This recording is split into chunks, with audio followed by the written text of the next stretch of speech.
forage, and they don't play. They simply observe. They watch, they learn, and they wait. Sometimes for centuries, for the chance to become human again. Ísafjordur is a tiny town tucked away in the Westfjords of Iceland. It's so incredibly remote that even the ring road, which circles most of the country, passes at least 200 miles away. It truly feels like a hidden, forgotten treasure. However, because it sits so far north, the summer sun never sets. Midnight is just as bright as noon. But the winter is the exact opposite. Sometimes we'd stop by Mother Frida's farm to show the children the sheep. My absolute favorite tour was to the Dinjandi waterfall. On the way, we always passed the Mjolkarsvirkjun power station, which runs entirely on hydro energy from the cascading waterfalls.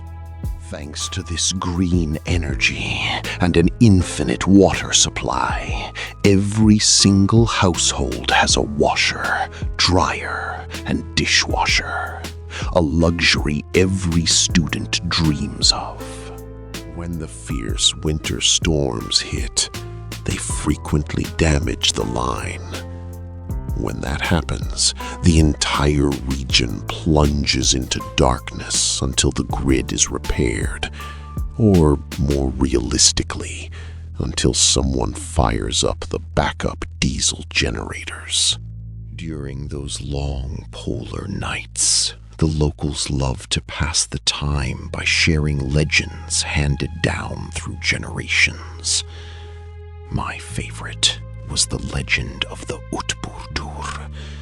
I used to tell it to the tourists all the time. As I would later find out, there is a heartbreaking truth buried beneath that myth. Ravens are highly intelligent, inquisitive birds, and they love to mimic the sounds they hear, whether it's dripping water, a car horn, or a human cry. Generations ago, when a raven stumbled upon an abandoned baby crying out for its mother in an empty field, the bird would fly back to the village and perfectly mimic the infant's wails. Perhaps they were desperately trying to alert the villagers and call for help. Tragically, no one ever answered. Beware of the ravens that watch, she told me flatly at the end of a tour she had joined me on. At first, I thought she was just trying to be theatrical, playing up the spooky atmosphere for fun. But looking at her, there wasn't a single hint of humor in her eyes or her tone. I asked her if she was all right. Instead of answering, she walked right up to me, invading my personal space. "Are you absolutely certain you want to study ravens?" she demanded. "It's just an idea," I stammered, taken aback. "I can still change my mind. Why does this bother you so much?" She gripped my shoulders, staring directly into my eyes, and whispered, "Beware of the ravens that watch. People go missing here when the power goes out, even if it's just for a little while. We all know each other here. We're practically all related, so when someone vanishes, we notice immediately. It rarely goes unseen. But when the missing finally come back, they aren't the same people anymore." "What do ravens have to do with that?" I asked, entirely bewildered. Carla just shook her head, stepped back, and began putting on her heavy winter coat. "This is exactly why I never stay here for the winter," she said bitterly. "I love Ísafjörður, and I wouldn't want to live anywhere else. But for the winter, I always go to Reykjavik to stay with my mother. I despise that city, honestly, but I refuse to be taken like the others.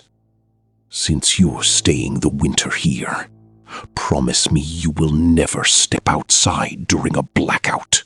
Karla was one of those eccentric Icelanders who firmly believed she could converse with elves and hidden people from the underground world. She never slept more than 4 hours a night, spent her free time running marathons, and survived entirely on protein bars and black coffee so strong it would keep a normal human awake for 3 days straight. You could easily call her paranoid, but when it came to the winter, she was absolutely right. With the arrival of the cold, daylight stripped away from us at an alarming rate. The sun hung so low that it barely managed to peek over the towering mountain peaks. By mid-November, we waved goodbye to the final sunset, left completely at the mercy of the pitch black until spring. Still, the festive Christmas lights draped across the town created a cozy, comforting atmosphere. I entirely forgot about Karla's ominous warning until I met a certain little boy.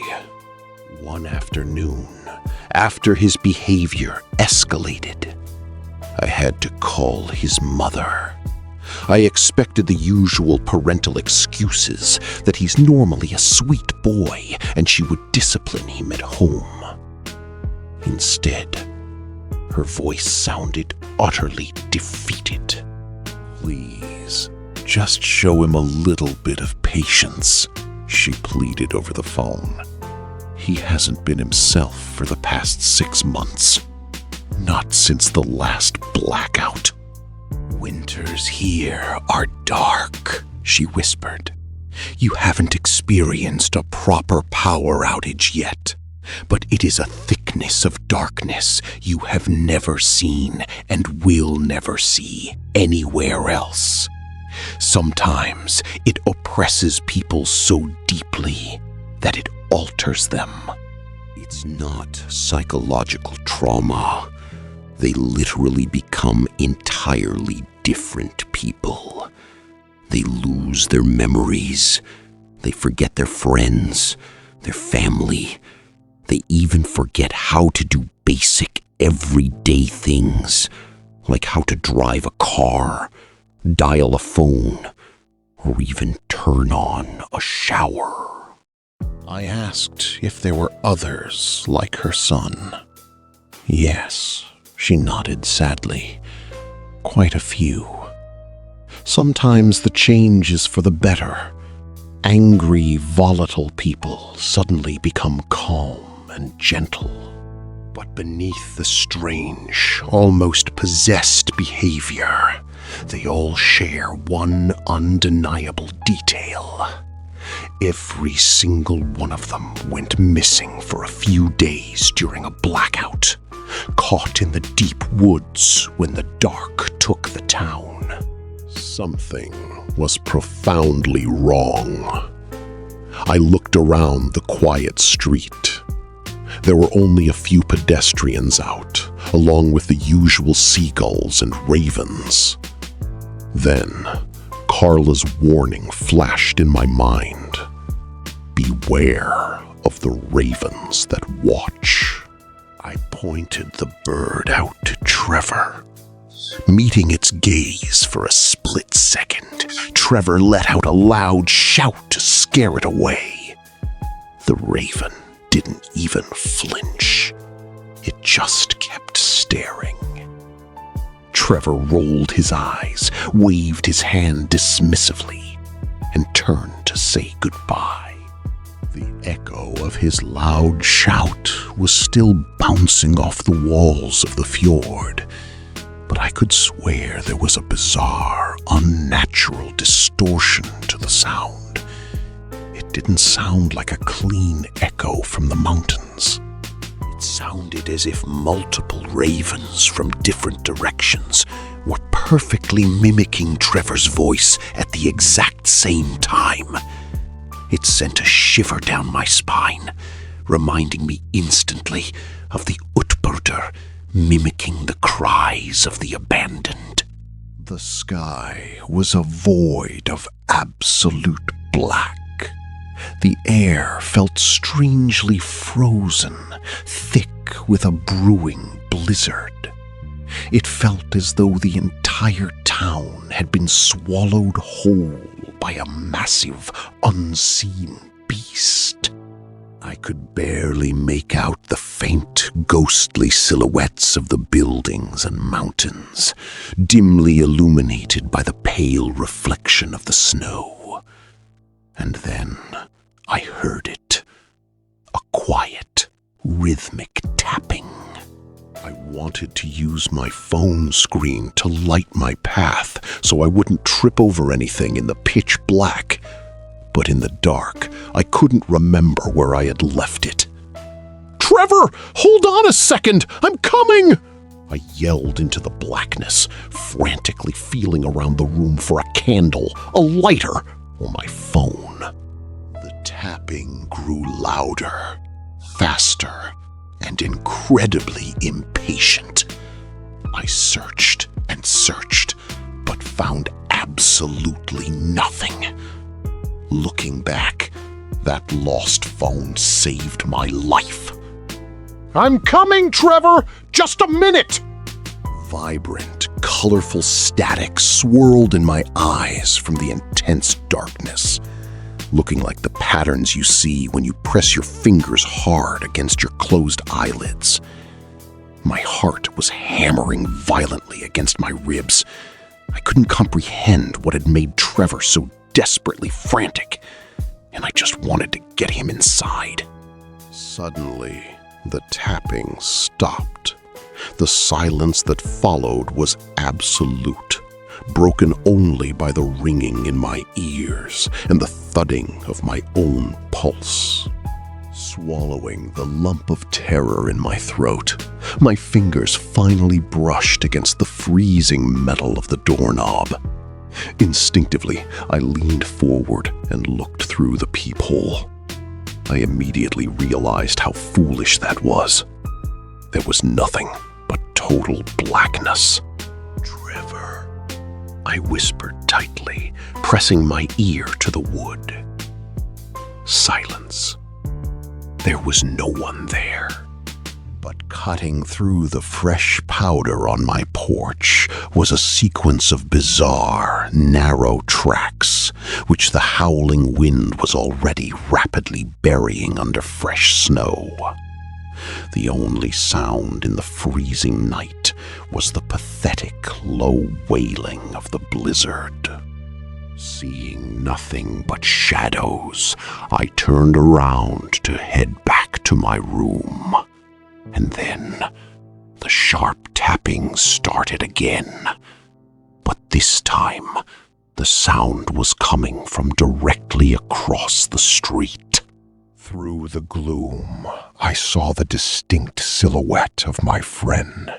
He was holding a small flashlight, its weak beam illuminating a tiny circle of snow in front of him. Suddenly, the beam flicked toward my house, but something cut right through the light. A mass seemed to rise directly out of the snowy ground. The shadow it cast looked almost human. Almost. And then, almost instantly, the streetlights flickered and roared back to life. The backup diesel generators had finally kicked in. Theoretically, people could use those brief minutes of total blackout to admire the stars or the northern lights. But the Icelandic sky was usually so heavily choked with thick fog and clouds that such sights were a rarity. I stepped inside and called out to his roommates, who were getting ready for bed. They looked at me in utter confusion when I frantically demanded to know where Trevor was. According to them, Trevor had been in his room just a minute ago until he heard a frantic knocking on the door. He told them it was probably me, terrified of the blackout, running over to wait out the blackout at their place. Desperately hoping that we had somehow foolishly missed each other in the dark, I stepped back out onto the porch to call his name into the night. That's when I saw it, resting perfectly on the pristine white snow right at the threshold. A single, massive, glossy black feather. By the second day, the reality set in. He had somehow gotten hopelessly lost in the woods during the blackout. We frantically prepared to notify the university staff, the police, the mountain rescue teams, anyone who could help find him. But that very night, an event occurred that changed everything. I pushed forward until the snowdrifts became completely impassable. As I stood there, admiring the celestial green glow illuminating the jagged mountain peaks, I froze in absolute, paralyzing horror. Etched sharply against the glowing green sky was a silhouette, dancing wildly on a sheer mountain ridge hundreds of meters above me. I watched it for what felt like an eternity, my brain struggling to comprehend what I was looking at. Was it a stranded hiker desperately signaling for help? Or was it something else entirely? Perhaps it was just my desperate, grieving mind playing tricks on me, but I could have sworn the silhouette matched Trevor perfectly. He was a heavier guy, with a very distinct slouched posture from years of a sedentary lifestyle. The shape was identical to his. But the moment I took a single cautious step forward, the jerking figure instantly locked into a dead freeze. It was as if, from hundreds of meters up in the sky, it could sense my eyes on it. In a single fluid motion, the figure leaped backward off the ridge and vanished completely into the black chasm. But he was completely unrecognizable.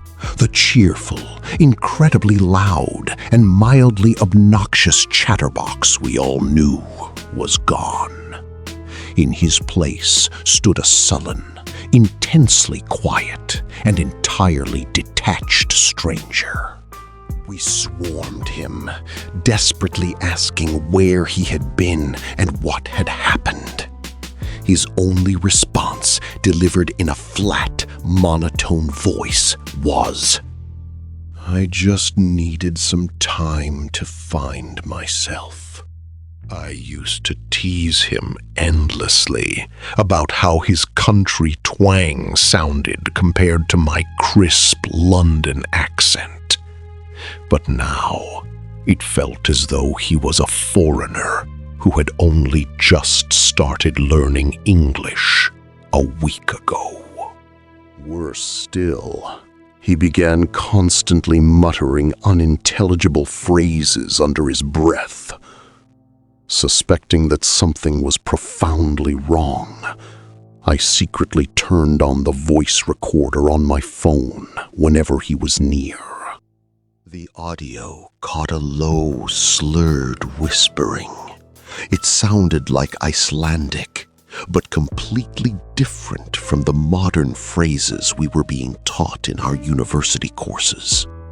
He mumbled so thickly that I couldn't make out a single word. Mother Frida frequently invited me over to her cozy farmhouse for dinner, even long after the summer tourist season had concluded.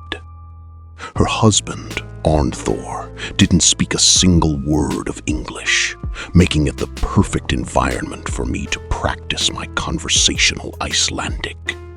During one visit, I nervously played the recording of Trevor for her. Frida's face contorted into deep confusion. "Is your friend from Iceland?" she asked, looking up. "No," I replied. "He's American." "The quality is poor," she muttered, listening closely. "But he sounds like a very old, ancient Icelandic man. Honestly, he sounds a bit like Arnthor when he mutters in his sleep. I call my husband Grandpa when he talks like that." But his erratic behavior grew stranger by the day. A few days later, we were walking to class when Trevor violently slipped on a patch of black ice. As I helped him up and asked if he was okay, he simply let out an annoyed, guttural growl in Icelandic. Focusing hard to memorize the exact phonetic sounds of the phrase, I repeated it to Frida during my next visit. The old farmer's wife went entirely rigid. She told me it translated directly to, "I forgot this body could fall." He turned to me and asked why the strange little box was making such an unnatural noise. I explained that it was his mother calling, pointing out that she was probably frantic since he hadn't spoken to her in days. Trevor just continued to stare at the dead screen, whispering under his breath, "Mother, finally, I have waited for you for so long." On our last walk home together, the brutal winter was wearing on me. I turned to Trevor and loudly complained about how deeply depressing the endless darkness was, venting about how much I hated this sunless wasteland and how I couldn't wait to leave. Trevor stopped in his tracks, staring blankly ahead, and whispered a short sentence under his breath. I memorized the words perfectly and recited them to Frida that evening. The elderly woman's eyes widened in sheer, unadulterated terror. She gripped my arm, her voice trembling as she translated what Trevor had whispered to me. "Don't worry. Next time, we are coming for you." I managed to find a local guy who had driven up to visit family for the weekend and was planning to head back to Reykjavik. I promised to pay for his entire tank of gas, plus extra, on one absolute condition. We had to drive out of the fjord before the winter twilight deepened into night. We threw the car into gear just as the heavy gray dusk began to settle over the mountains and the town streetlights started to flicker on. As our car climbed the steep, winding roads of the highest mountain pass, I turned around in my seat to take one final look at the town fading into the distance. Right at that exact microsecond, the entire valley was wiped out. Every single light in Ísafjörður died all at once, plunging the distant town into yet another total, suffocating blackout.